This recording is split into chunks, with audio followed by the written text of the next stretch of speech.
Olá, eu recebo aqui no estúdio da TV do Complexo de Saúde, Faculdade de Medicina de Ribeirão Preto, Hospital das Clínicas e FAEPA, o superintendente do HC, o professor Benedito Carlos Maciel, que nos próximos 4 anos, 2015, 16, 17 e 18, estará à frente de um dos mais importantes hospitais do país. Professor, tudo bem? Tudo bem, bom dia. Professor, até chegar aqui, como é que foi a sua trajetória? Bom, eu cheguei a Ribeirão Preto para fazer o colegial em 1965. Entrei na Faculdade de Medicina aqui como opção primeira em 1969, me formei em 74. Depois fiz residência de Clínica Médica e Cardiologia.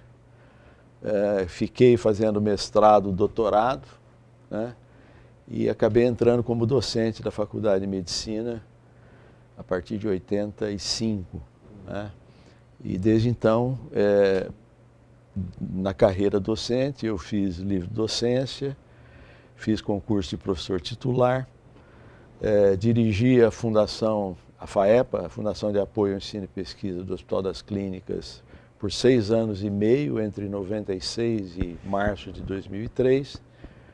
Depois fui diretor da Faculdade de Medicina por 4 anos, de 2009 a 2013. Fui diretor de atenção à saúde do Hospital das Clínicas por 1 ano e meio, até março agora, e agora, recentemente, assumi em 10 de março a superintendência do hospital.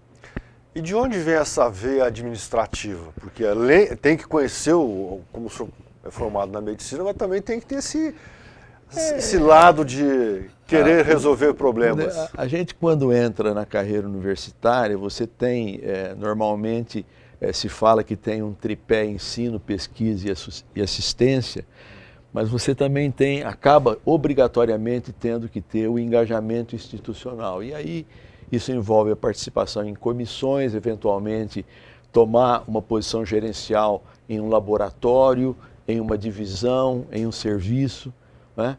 E, dependendo das circunstâncias, você acaba sendo levado a posições como essas que eu acabei assumindo na FAEPA, na faculdade e no Hospital das Clínicas. Eu cheguei até a fazer um MBA de Gestão e Organizações de Saúde, nesse intervalo em que eu estava fora da administração, né? E, enfim, foi uma coisa com a qual eu acabei me envolvendo e gosto de fazer e procuro fazer da melhor maneira possível. Bom, o senhor é cardiologista, conhece bem o coração. O seu está bem para trabalhar esses 4 anos? Felizmente, por enquanto, nenhum problema. E qual é o tamanho deste hospital que o senhor vai administrar? O Hospital das Clínicas é um hospital extremamente importante, não só para a nossa região. Ele envolve 4 DRS, Departamentos Regionais de Saúde, com uma população de quase 4 milhões de pessoas, mas recebe pacientes praticamente do país inteiro. Hoje, ele é um hospital que tem 872 leitos, faz 32 mil internações por ano, 34 mil cirurgias por ano, quase 3 milhões de exames de laboratório, 400 mil exames de laboratórios especializados, tem em torno de 6 mil funcionários, 700 médicos residentes, e ele lidera um complexo de saúde em torno dele, que envolve outros hospitais como o Hospital Estadual de Ribeirão Preto, a Mater, o Hospital Estadual de Américo Brasiliense, e já tem um compromisso assumido com o governo do estado de vir a assumir mais tarde o Hospital Estadual de Serrana. Então, é realmente um complexo muito grande, né? Mas que eu tenho a impressão que exerce um papel fundamental na saúde dessa enorme região em torno de Ribeirão Preto. Professor Maciel, o senhor assume em 2015 com um cenário econômico um tanto quanto turbulento. Na visão do administrador, qual é o cenário para esses próximos 4 anos que o senhor estará à frente do HC? A gente tem que olhar isso numa perspectiva daquilo que representa o hospital para a sociedade. nós temos atribuições das quais nós não podemos abrir mão sob nenhuma hipótese. Nós temos uma responsabilidade de atenção à saúde, nós temos uma responsabilidade enorme de formação de pessoal. Nós temos hoje 700 médicos residentes que nós formamos, cursos de graduação em medicina, fonoaudiologia, fisioterapia, terapia ocupacional, nutrição e metabolismo, enfermagem, todos realizados em grande parte dentro do Hospital das Clínicas. Então, nós temos uma enorme responsabilidade de formação de pessoal e treinamento de profissionais de saúde de várias áreas. Além disso, somos uma infraestrutura de pesquisa para a Faculdade de Medicina extremamente importante. Nós devemos fazer todo o esforço possível para que essas atividades fundamentais, nem em volume, nem em qualidade, sofram com a crise que nós estamos enfrentando. Por outro lado, nós não podemos esquecer que esse hospital, nos últimos 2 para 3 anos, ele vem num processo que vai levar o hospital de 872 leitos para 1.100 leitos. Ele está num processo de reestruturação que culmina com o término do HC Criança e com o aproveitamento dos espaços internos do hospital que resultarão da saída dessas crianças de dentro do corpo do hospital central do HC. Esse processo é um processo que envolve inúmeras obras, uma boa parte delas já foi desenvolvida, mas nós temos muitas outras ainda para poder completar, né? Então, esse é um desafio importante, porque nós não podemos interromper esse processo. Além disso, a partir do momento em que nós conseguirmos fazer essa implementação, nós temos que fazer essa máquina funcionar, porque você passa de 872 leitos para 1.100. Isso envolve um acréscimo importante no custeio do hospital. Então nós temos que conseguir os recursos para poder fazer isso funcionar. Então, você vê que tudo isso, num cenário econômico como o que nós estamos vivendo agora, fica muito mais complicado.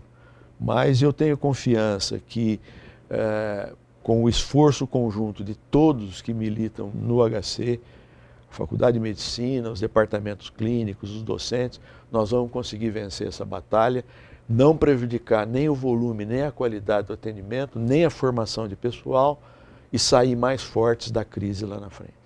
Bom, o senhor elencou aí um problema que se inicia com um cenário econômico turbulento, mas na avaliação do administrador do HC, tem outros problemas que o senhor olha para ele dentro do HC e fala, eu preciso resolver isso imediatamente? Não, nós temos problemas de infraestrutura, além desses aspectos que eu mencionei, do aumento, do crescimento do hospital, nós temos na nossa própria infraestrutura necessidades fundamentais na unidade de emergência, por exemplo, a área de queimados precisa de reforma, o ambulatório que não estava ainda nesse projeto de ampliação, ele com a saída das crianças e com a saída da ortopedia que irão lá para o prédio do HC Criança, vão sobrar espaços, nós vamos precisar fazer reformas no ambulatório, nós vamos precisar, uma coisa que é crítica no ambulatório do HC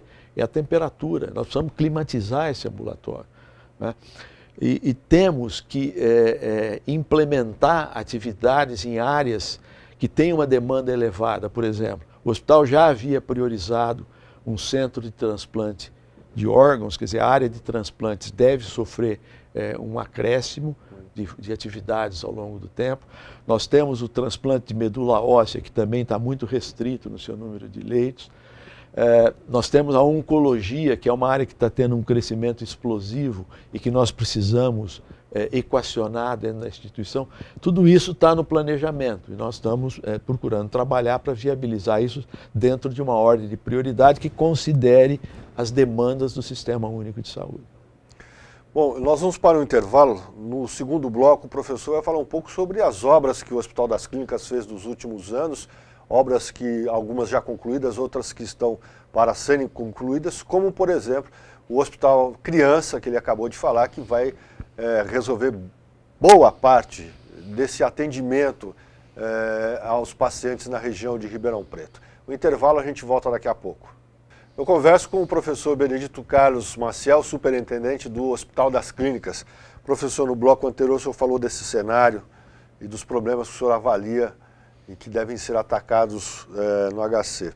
Mas algumas obras terão impacto profundo no atendimento a esses pacientes. O HC Criança, o centro cirúrgico, que está sendo também ampliado, e o centro de reabilitação. Eu queria que o senhor falasse um pouco desses anos de obras que o hospital teve e ainda terá. Nos últimos 3 anos, na administração do professor Marcos Felipe, ele conseguiu, junto à Secretaria de Estado da Saúde, inserir o hospital num programa de reestruturação dos hospitais universitários.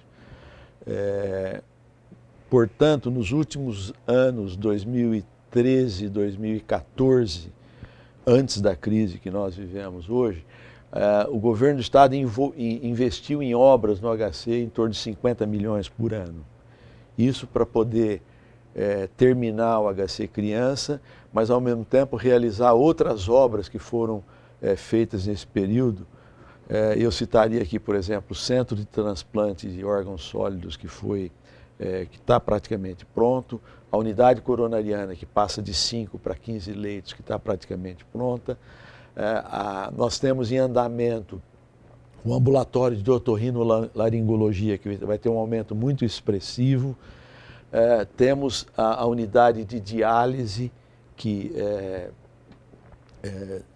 vai ser muito importante, porque ela vai liberar um espaço onde vai ser feita a ampliação do centro de terapia intensiva, que é certamente e provavelmente o maior calcanhar de Aquiles do hospital, porque hoje nós temos 9 leitos adultos de terapia intensiva, e com essa mudança nós vamos passar para 40 leitos. Então isso vai ser muito importante. Foram feitas modificações importantes também na unidade de emergência. Na infraestrutura também foram feitas várias obras. Existe um estacionamento para 800 veículos que está praticamente pronto e que está na dependência para a sua inauguração de uma obra viária que atrasou um pouco, que vai permitir o acesso a esse estacionamento. Então, este conjunto de obras, ele vai propiciar esse aumento que eu te falei no número de leitos, mas vai resolver muitos problemas fundamentais de saúde para a nossa região. Porque, além disso, se nós considerarmos que o Hospital de Serrana está vivendo um momento difícil na sua finalização, mas a partir do momento em que ele também estiver pronto, isso vai representar para a unidade de emergência um alívio muito grande, porque aquele hospital vai ser um hospital de retaguarda. Então nós temos um conjunto muito amplo de ações que devem, assim que completadas, trazer um benefício fundamental. Eu tenho claro para mim que o Hospital das Clínicas vai mudar claramente de patamar quando todo esse conjunto de obras estiver finalizado. Bom, duas pesquisas que eu vi sobre satisfação do paciente atendido no HC, passa de 90% a 98% de satisfação. No entanto, a gente vai às vezes para a imprensa, tem reclamação, tem demora, tem isso. E tem um ponto que eu passei a olhar com mais atenção, é o atendimento no ambulatório. Houve uma substancial queda no tempo de espera.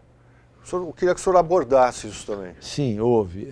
Por iniciativa da Gerência Geral de Ambulatórios.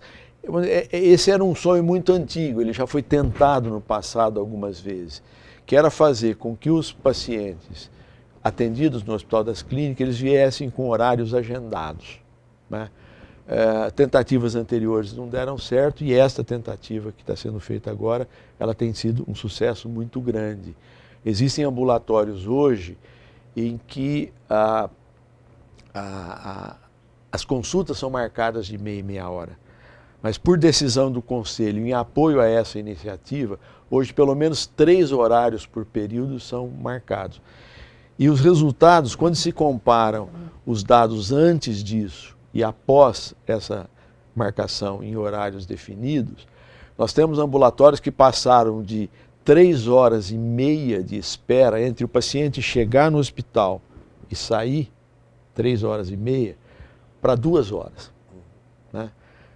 Nós temos ambulatórios hoje que estão funcionando de meia e meia hora, com 1h30 entre a entrada e saída do paciente. Então isso é qualidade de atendimento, isso é humanizar o atendimento, não fazer que o paciente fique um tempo exagerado aqui dentro da instituição. Ele entra meia hora antes dentro da instituição e depois faz esse tipo de coisa. Mas, obviamente, quando você fala, sempre vai haver uma queixa, eu acho que em saúde, em qualquer nível, seja no SUS, seja no particular, seja em hospitais mais sofisticados, sempre você vai ver, porque você pode eventualmente ter problemas, porque são situações muitas vezes graves, situação de fragilidade emocional das famílias, uma coisa dita fora do tom pode gerar uma queixa, uma perda pode gerar uma queixa. Então, de maneira geral, quando você pensa em saúde, seja no SUS, seja em qualquer convênio ou atendimento privado, é possível que você tenha insatisfações. Eu tenho a impressão que, do ponto de vista institucional, a gente tem que trabalhar para proporcionar o melhor possível da qualidade de atendimento. Uma das reivindicações que se fazia é que as prefeituras pudessem atender mais, ter uma resolutividade maior nas suas unidades de saúde. Hoje, qual é a situação? O hospital ainda recebe pacientes que poderiam ser tratados nas suas cidades? Com essa rede que se fez em torno do hospital, quer dizer, nós temos hoje desde a atenção primária, secundária e terciária, mas mesmo assim, a gente recebe encaminhamentos de pacientes secundários que eventualmente poderiam ser atendidos em outras unidades. Isso gera um problema grande, porque quando você tem situações desse tipo, é natural que as filas ocorram, porque muitas vezes as pessoas não entendem que o Hospital das Clínicas ele é um prestador de serviço, ele não é um gestor.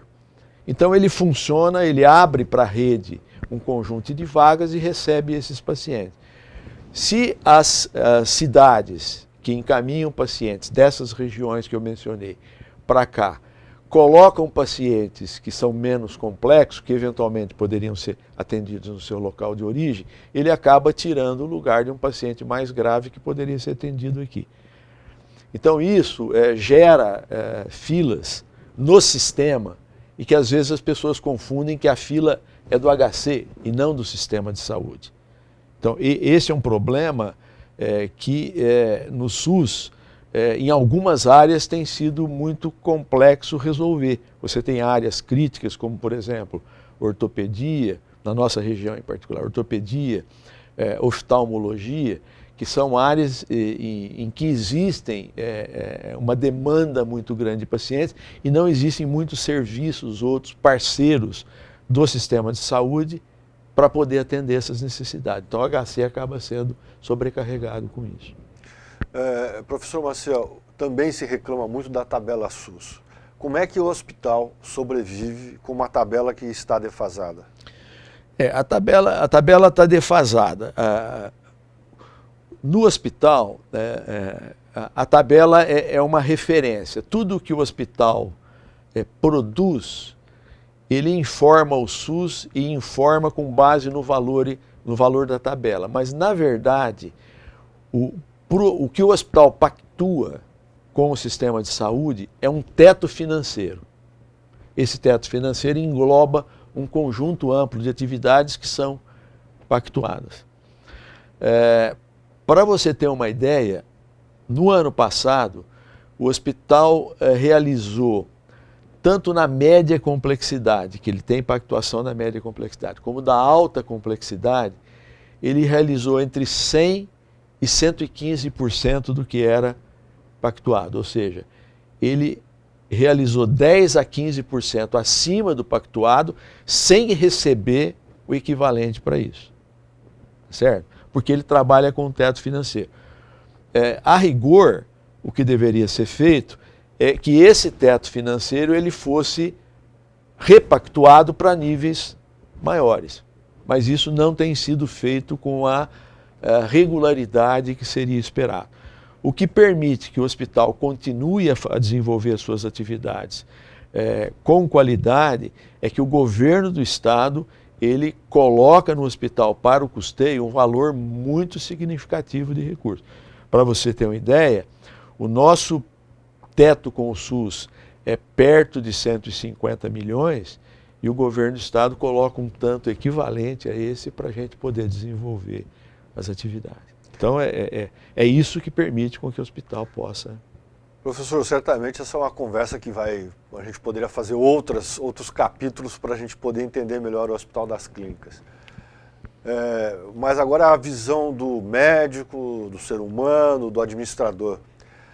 Nós teremos o SUS que todos imaginam que possa um dia ter? Eu acho que se você for olhar o SUS tal como ele está concebido na legislação, provavelmente não existiria sistema mais perfeito no mundo. Mas você, para poder oferecer aquilo, você precisa investimento. Investimento e aplicação adequada dos recursos que são disponibilizados para as entidades. Eu creio que aquilo que nós fazemos aqui e outros hospitais estaduais conseguem fazer, trabalhar num nível de qualidade que eu acho, talvez não seja o ideal, mas seja extremamente satisfatório, ele está dentro daquilo que o SUS preconiza de melhor. Mas se eu olhar o sistema como um todo, o que a gente vê no país não é isso. Essa defasagem financeira mostra que você não está conseguindo oferecer os recursos para dar o atendimento necessário. Isso acaba gerando filas, atendimento inadequado, e eu acho que nós estamos longe de poder oferecer este padrão que está previsto na legislação. Se você olhar a situação hoje,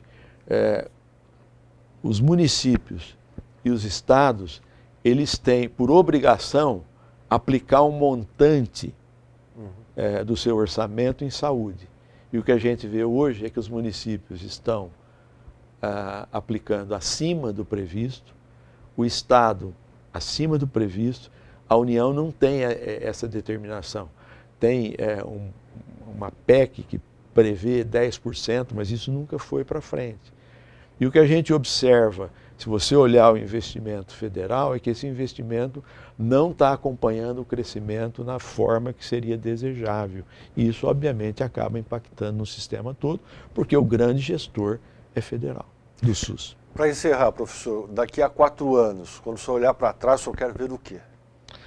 Bom, eu gostaria de entregar para o próximo superintendente, para a comunidade desta região, esse hospital que está sendo sonhado agora. Quer dizer, um hospital com um número de leitos passando para 1.100, funcionando integralmente, com qualidade, tá certo?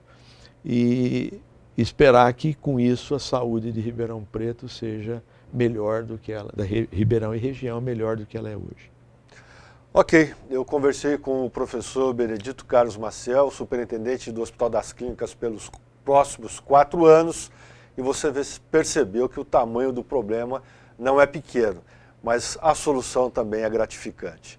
Muito obrigado, até o próximo programa.